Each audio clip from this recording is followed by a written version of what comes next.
ነገሮች ወዳልሆነ አቅጣጫ እየተመሙ ነው። የትራምፕ ጦር ሆርሙዝን ጠርቅሞታል። የኢራን መርከቦችም ዝር እንዳይሉ አስጠንቅቋል። ዓለምም ደንግጣለች። ቻይና የምታደርገው ጠፍቷታል። እስራኤል ግን ጮቤ እየረገጠች ይመስላል። በሌላ በኩል ቭላድሚር ፑቲን የኢራንን ዩራኒየም ሊጭኑ ስለመሆናቸው ተሰምቷል። የአውሮፓ መሪዎች ከትራምፕና ከኔታንያሁ ጋር ተፋጠዋል። ጉተሬዝ እባካችሁ ሲሉ ተማጽነዋል። የሮማው ካቶሊክ መሪም ትራምፕን በነገር ሸንቆጥ አድርገዋቸዋል። ፓኪስታንም ቢሆን ማሸማገሉ አልሰለቸኝምና እባካችሁ እያለች ይገኛል። ሰላም ጤና ይስጥልን የተከበራችሁ ውድ ቤተሰቦቻችን፣ የአሜሪካና ኢራን ጉዳይ ወደ ሌላ ምዕራፍ ተሸጋግሯል።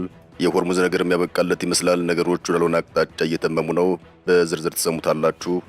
አብራችሁን ቆዩ።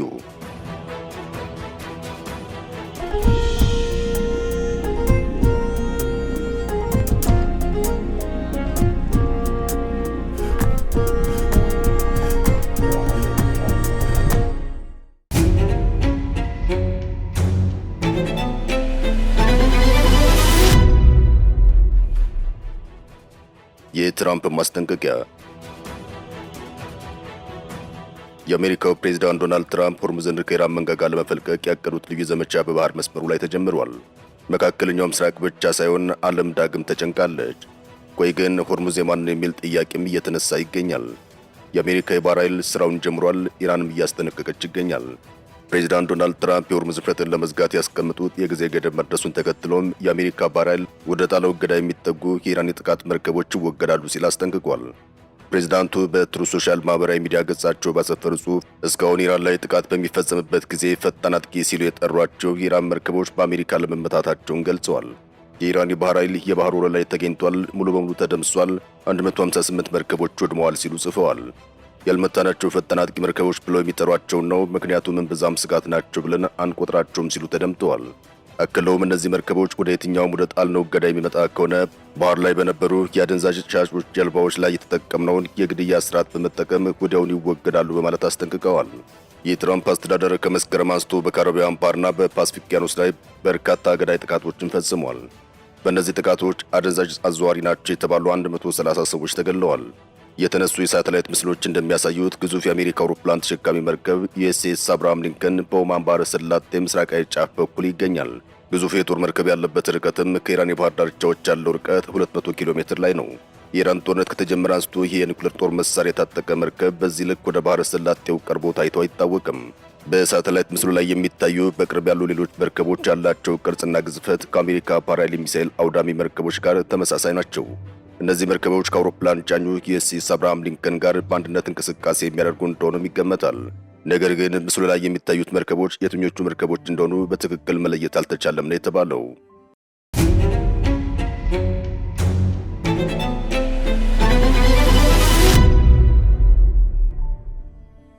አሜሪካ የተጋረጠባት ፈተና።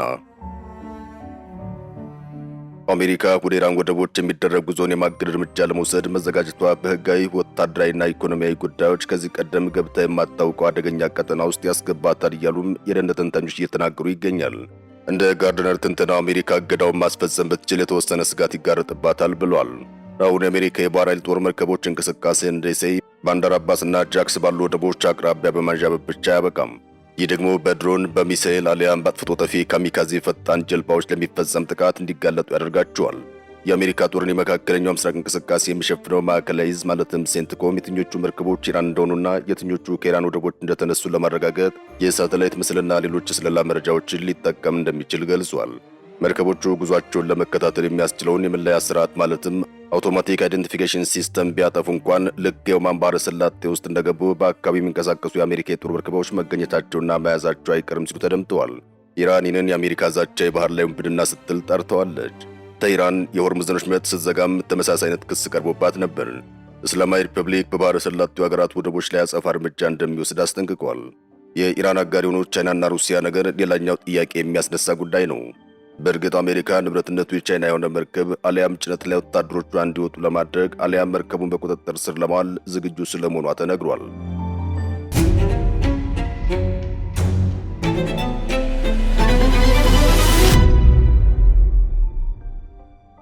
የወሽመጡ ውጥረትና የኢራን ማስጠንቀቂያ።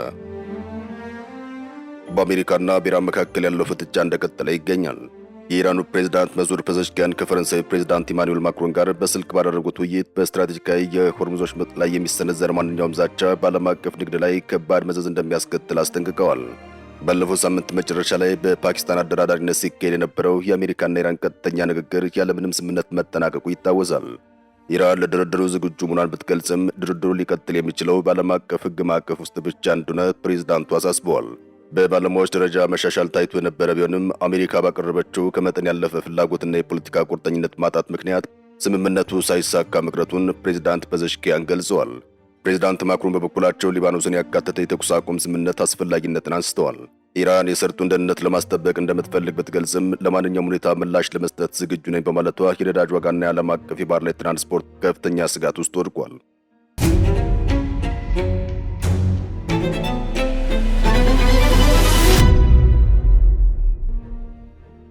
የፑቲን እቅድ ሩሲያ የኢራንን የበለጸገ ዩራኒየም ለመቀበል በድጋሚ ጥሪ አቅርባለች ተባለ። ከአሜሪካ ጋር ስምምነት ላይ ለመድረስ ክሬምሊንን በድጋሚ እንዲህ አይነቱ የዩራኒየም ተላልፎ ይሰጠኝ ሐሳብ ለቴህራን አቅርባለች።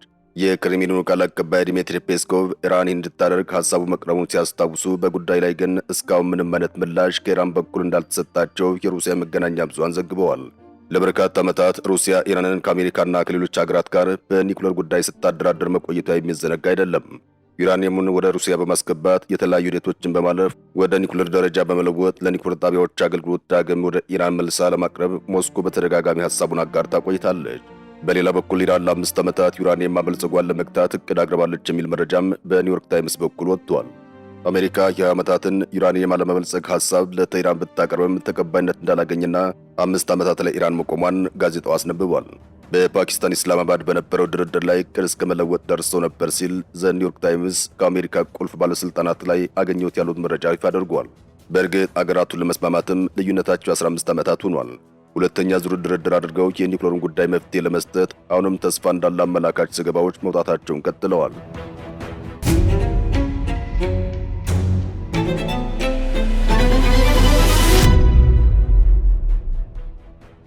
አጣብቂኝ ውስጥ የገባች ኢራን ለ5 ዓመታት አዘገያለሁ ማለቷ። ኢራን ዩራኒየም ማበልጸግ ተግባሯን እስከ 5 ዓመታት ለሚደርስ ጊዜ ለማቋረጥ የሚያስችል አዲስ የድርድር ሐሳብ አቅርባለች ተብሏል። ሆኖም ይህ እገዳ ቢያንስ ለ20 ዓመታት መቆየት አለባት የሚል ጠንካራ አቋም ያላት አሜሪካ ሐሳቡን ውድቅ እንዳደረገችው ኒውዮርክ ታይምስ ከፍተኛ ኢራንና የአሜሪካ ባለስልጣናትን ጠቅሶ ዘግቧል። ዘገባ አክሎ እንዳብራራው አሜሪካና ኢራን በፓኪስታን ባደረጉት ድርድር የቴህራን የኒውክሌር እንቅስቃሴ ስለማቋረጥ የተለያዩ ውሳኔ ሐሳቦች የተለዋወጡ ቢሆንም ከስምምነት ላይ ለመድረስ ግን ገና ብዙ ርቀት እንደሚቀራቸው ታውቋል። ይሁን እንጂ እነዚህ ውይይቶች ወደ ሰላማዊ ስምምነት ሊያደርስ የሚችል መንገድ ሊኖር እንደሚችል አመላካች ሆኗል። ምናልባትም ሁለተኛ ዙር የፊት ለፊት ድርድር ሊካሄድ እንደሚችል ተስፋን ሰጥቷል። የብሪታንያው የዜና አውታር ቢቢሲ በዚህ ጉዳይ ላይ ተጨማሪ ማብራሪያ ለማግኘት ዋይት ሃውስን ማነጋገሩን ጠቁሟል። የኢራን የኒውክሌር ጦር መሳሪያ ባለቤት የመሆን ፍላጎት አሁን ላለው ጦርነትና ግጭት ዋነኛ ማጠንጠኛና እንቅፋት ሆኖ የቆየ ጉዳይ ነው። የአሜሪካው ፕሬዝዳንት ዶናልድ ትራምፕ እሁድ ዕለት በሰጡት አስተያየታቸው አሜሪካ ኢራን የኒውክሌር ጦር መሳሪያ ባለቤት እንዳትሆን በጽኑ እንደምትሰራና ይህንም እንደምታረጋግጥ በድጋሚ ማስታወቃቸው ይታወሳል።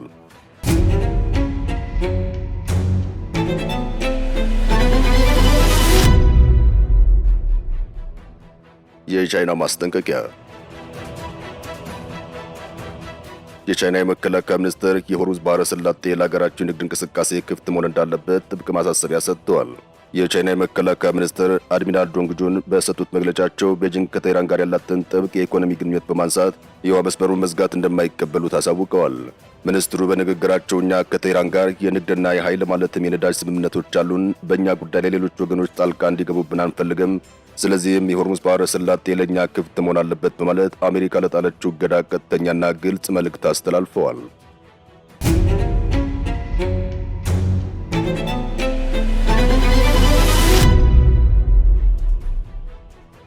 አውሮፓውያንና ኔታንያሁ። ጠቅላይ ሚኒስትር ቤንያሚን ኔታንያሁ አውሮፓ ከሆሎኮስት በኋላ ብዙ ነገሮችን መርሳቷን አውስተዋል።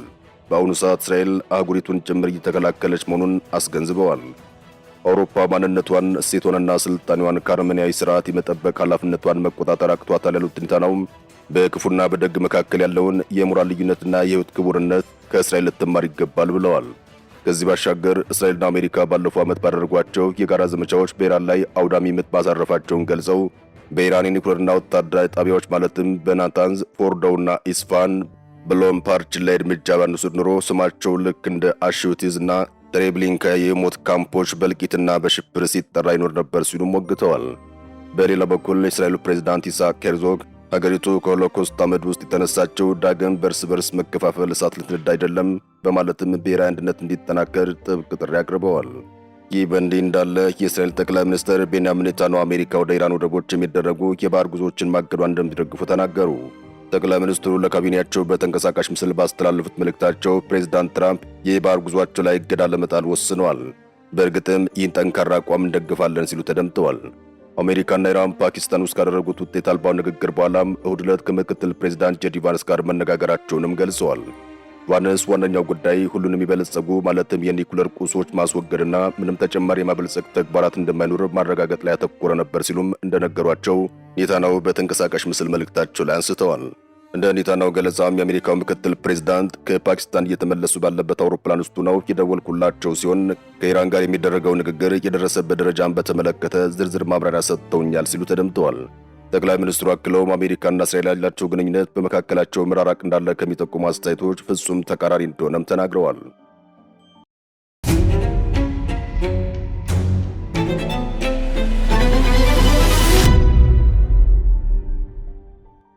የጉተሬስ ተማጽኖ። የመንግስታቱ ድርጅት ዋና ጸሐፊ አንቶኒዮ ጉተሬስ አሜሪካና ኢራን ወደ ውይይት ጠረጴዛ እንዲመጡ ጥሪያቸውን አቀረቡ።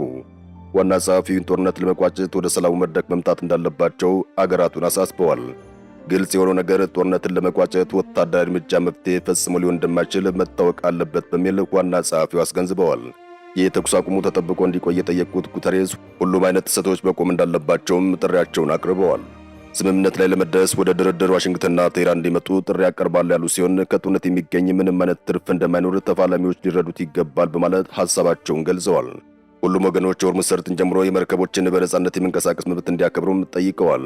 በዓለም አቀፍ ሕግ መሠረት የውሃ ላይ ምርምሮች እንዲሁም የመርከቦች ያለ ስጋት መንቀሳቀስ መብት ሊከበር እንደሚገባም አንቶኒዮ ጉተሬስ ጥሪያቸውን አቅርበዋል።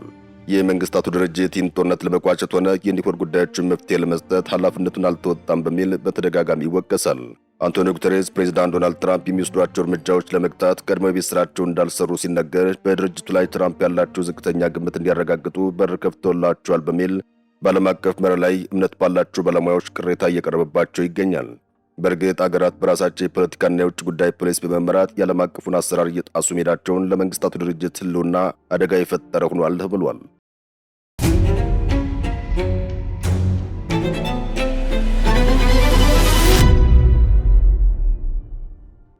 የፓኪስታን ትግል። እስላማባድ ዛሬም በጥረት ላይ ትገኛለች። አውዳሚውን ጦርነት ለ15 ቀናትም ቢሆን ያረገበችው ሀገር ፓኪስታን አሁንም ሰላም እንዲሰፍን የማትፈነቅለው ድንጋይ እንደሌለ እየተናገረች ይገኛል። ፓኪስታንም የአሜሪካና ኢራን ሁለተኛ ድርድርን ለማስተናገድ ጥያቄዋን አቅርባለች። የአሶሺየትድ ፕሬስ የዜና ወኪል እንደዘገበው ፓኪስታን የተኩስ አቁም ስምምነቱን ከማብቃቱ በፊት በሚቀጥሉት ቀናት ውስጥ የአሜሪካና የኢራን ሁለተኛ ዙር ድርድር በኢስላማባድ እንዲካሄድ ሐሳብ አቅርባለች። የዜና ወኪሉ ስማቸው እንዳይገለጽ ያልፈለጉ ሁለት የፓኪስታን ባለስልጣናትን ጠቅሶ እንደዘገበው የቀረበው ሐሳብ ተግባራዊ የሚሆነው ተደራዳሪ ወገኖቹ ሌላ የተለየ ቦታ እንዲሆን ካልጠየቁ ብቻ ነው። አንደኛው ባለስልጣን እንደገለጹት የመጀመሪያዎቹ ድርድር ያለ ስምምነት ቢጠናቀቁም በአንድ ጊዜ ብቻ የሚያበቁ ጥረቶች ሳይሆኑ ቀጣይነት ያለው ዲፕሎማሲያዊ ሂደት አካል ናቸው ብለዋል። አሶሺየትድ ፕሬስ የአሜሪካ ባለስልጣናትን ጠቅሶ እንደዘገበው አዲሱ የአሜሪካና ኢራን ድርድር በመጪው ሐሙስ ሊካሄድ ይችላል።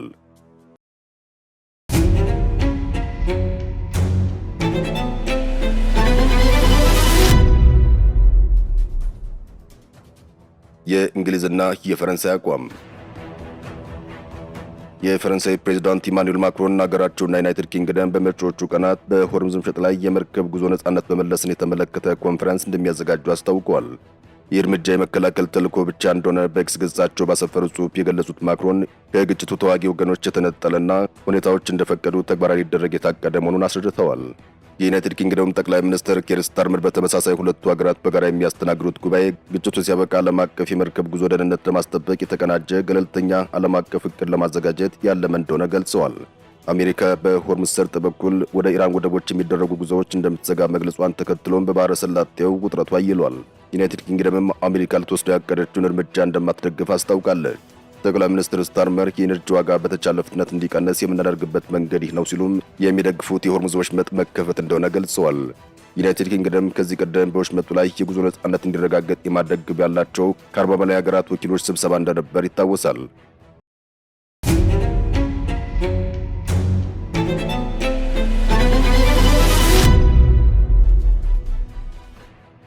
የሮማው ካቶሊክ ሊቀ ጳጳስና የትራምፕ ፍጥጫ። የካቶሊክ ቤተክርስቲያን ርዕሰ ሊቃነ ጳጳሳት ሊዮ 14ኛ የትራምፕ አስተዳደርን እንደማይፈሩት እንዲሁም የኢራን ጦርነትን በተመለከተ በያዙት አቋም ምክንያት ከፕሬዝዳንቱ ያልተለመደ ጥቃት ተሰነዘረባቸው ግጭቱን መቃወም እንደሚቀጥሉ ተናግረዋል። የአሜሪካው ፕሬዝዳንት ዶናልድ ትራምፕ በትሩዝ ሶሻል ማህበራዊ ሚዲያ ገጻቸው በለጠፉት ጽሑፍ ወንጀል ላይ ደካማ፣ የውጭ ጉዳይ ፖሊሲ ላይ የከፋ ሲሉ ፖፕ ሊዮንን ወቅሰዋል። ቆይተው ደግሞ አድናቂው አይደለውም ሲሉ ለጋዜጠኞች ተናግረዋል። ወደ አልጄሪያ እየተጓዙ የነበሩት ፖፕ ሊዮን በበኩላቸው ከትራምፕ ጋር ክርክር ውስጥ መግባት እንደማይፈልጉ ነገር ግን ስለ ሰላም መናገራቸው እንደሚቀጥሉ ገልጸዋል። ርዕሰ ሊቃነ ጳጳሱ የኢራን ጦርነት ላይ ብርቱ ተቃውሞን አሰምተዋል።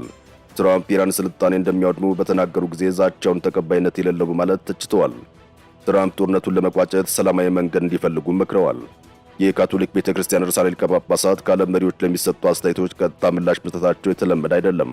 ፖፕ ሊዮን አካሄዳቸውን እንዲያስተካክሉ የሚገልጽ ጽሑፍ እሁድ ዕለት የማህበራዊ ሚዲያቸው ላይ የለጠፉት ትራምፕ ኒውክሌር መሳሪያ ላይ ደካማ ነበሩ ሲሉ አሜሪካ ከኢራን ጦርነት ያስገባትን ኢራን የኒውክሌር መሳሪያ ልትገነባ ነው የሚል ክስ ጠቅሰዋል። ርዕሰ ሊቃነ ጳጳሳቱ የካቶሊክ ቤተክርስቲያን መሪ ሆነው የተመረጡት አሜሪካዊ ስለሆኑ ነው ከፕሬዝዳንት ጄ ትራምፕ ጋር በተያያዘ መፍትሄ ማግኛው ጥሩ መንገድ ይሄ ነው ብለው አሳስበው ነበር ሲሉም ጽፈዋል። ወደ አልጄሪያ በሚጓዙበት አውሮፕላን ውስጥ ከጋዜጠኞች ጋር በነበራቸው ቆይታም ለትራምፕ አስተያየት ምላሽ የሰጡት ፖፕ ሊዮን ራሳቸውን ፖለቲካ ውስጥ ሚና እንዳለው ሰው እንደማይመለከቱ ይልቁንም የሰላም መልእክትን እንደሚያስተላልፉ ተናግረዋል።